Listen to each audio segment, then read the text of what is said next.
Halo teman-teman, perkenalkan nama saya Ridwan Ridho Gungsi Marmata. Saya mahasiswa program studi Agrok Teknologi Fakultas Pertanian Universitas Sumatera Utara.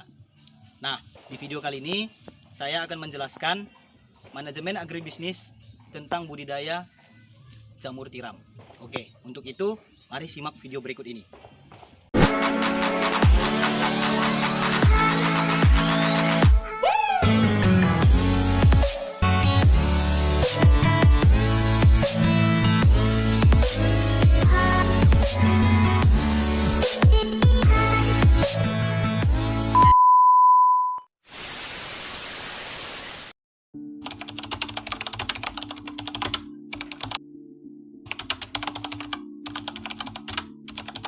Nama saya Ali Sadikin Brutu,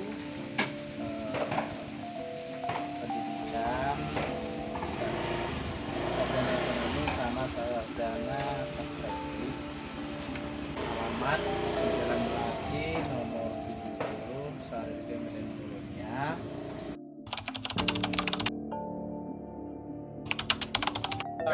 Usaha jamur tiram ini berdiri 2012, sekitar hampir 10 tahun. Kemudian bentuknya itu, kalau untuk legalitas itu kelompok tani, tapi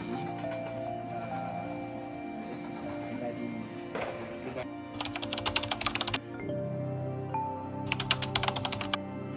Kalau sarananya itu ada yang besar, ada yang kecil. Pertama, untuk alat rebus namanya ada steamer. Alat steamer ini itu yang merebus semua bibit backlog. Kemudian ada autoclave. Autoclave itu adalah alat merebus juga, tapi dia merebus yang lebih tinggi lagi, yaitu bibit F1, bibit 2, dan seterusnya. Terus bahan-bahan yang lainnya sebenarnya bisa menggunakan alat sederhana, bisa semprot, bisa alat press, kemudian ada spatula, ada api mesinnya, kemudian cutter, dan mungkin yang kecil-kecil yang lainnya ya, tidak bisa saya sebutkan kecil. Itu untuk peralatan. Tapi ada juga peralatan yang dibutuhkan untuk media itu sendiri, plastik, karet, cincinnya, kertasnya, bibitnya, itu utamanya. Kalau bahan baku ada dedaknya, ada kapurnya, ada pakai empatnya, terus pakai kadar air, itu komposisinya, itu komposisi itu aja untuk bahannya. Dan kalau mau ditambah yang lain silahkan. Setiap peserta petani itu dapurnya beda-beda.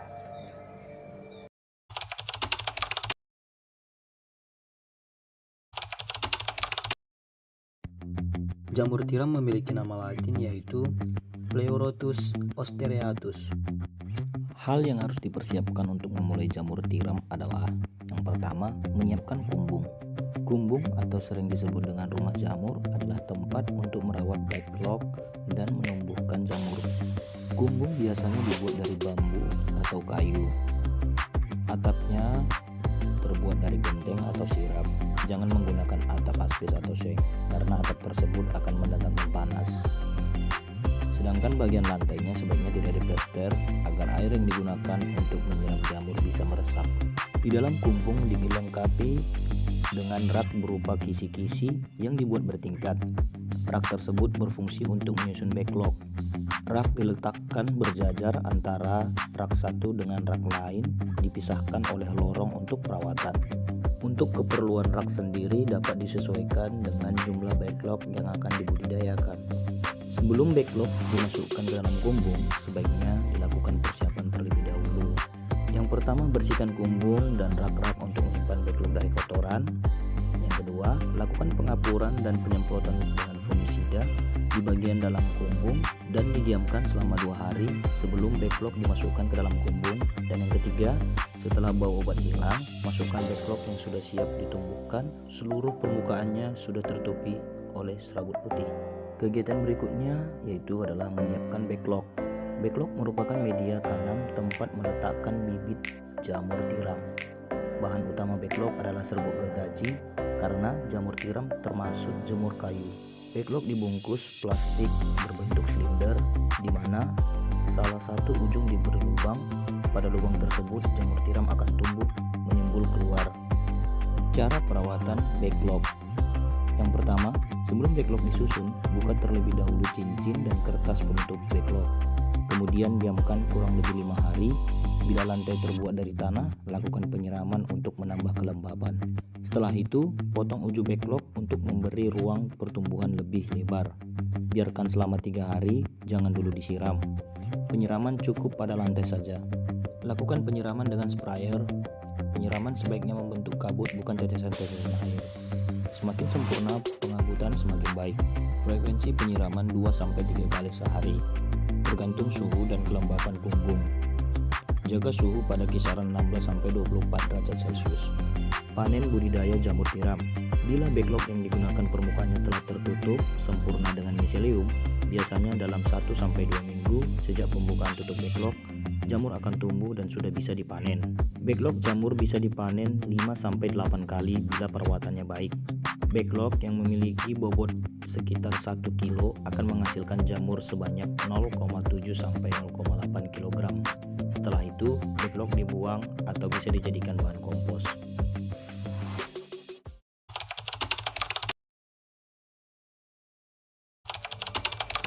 Karena kalau di sini tidak hanya untuk pembudidayaan aja, tapi kami sebenarnya lebih fokus ke pembibitan. Pasarnya kalau untuk buah itu pasar tradisional, restoran, hotel, kemudian orang-orang dan sebagainya. Kalau untuk bibit itu jangkauannya Sumut, hampir seluruh kabupaten dan Aceh. Kita memasok bibit ke sana. Nah, kita di sini juga menampung hasil dari mitra-mitra itu. Misalnya orang beli ke kita, kemudian dia mungkin tidak punya waktu, tapi punya lahan, sehingga kan mereka beli bibit ya hanya karena merawat jamur ini tidak terlalu seperti merawat susahnya banget gitu, sehingga selesai panen itu lagi kita tampung, maksudnya nanti kita distribusikan. Segmennya semua segmen kita masuk.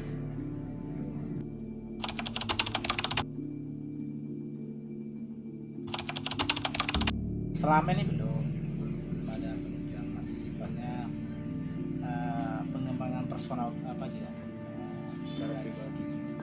Paling pun ada kerjasamanya sifatnya publikasi aja, publikasi soal bantuan apa nih.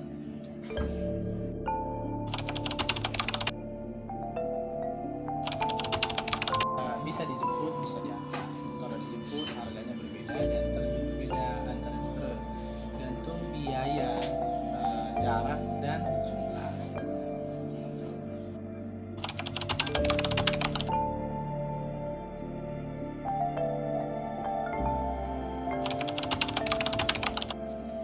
Nah, hanya itu saja yang bisa saya jelaskan tentang manajemen agribisnis budidaya jamur tiram. Apabila ada kesalahan kata dari saya mohon maaf. Saya pamit undur diri dan tunggu video berikutnya. Thank you.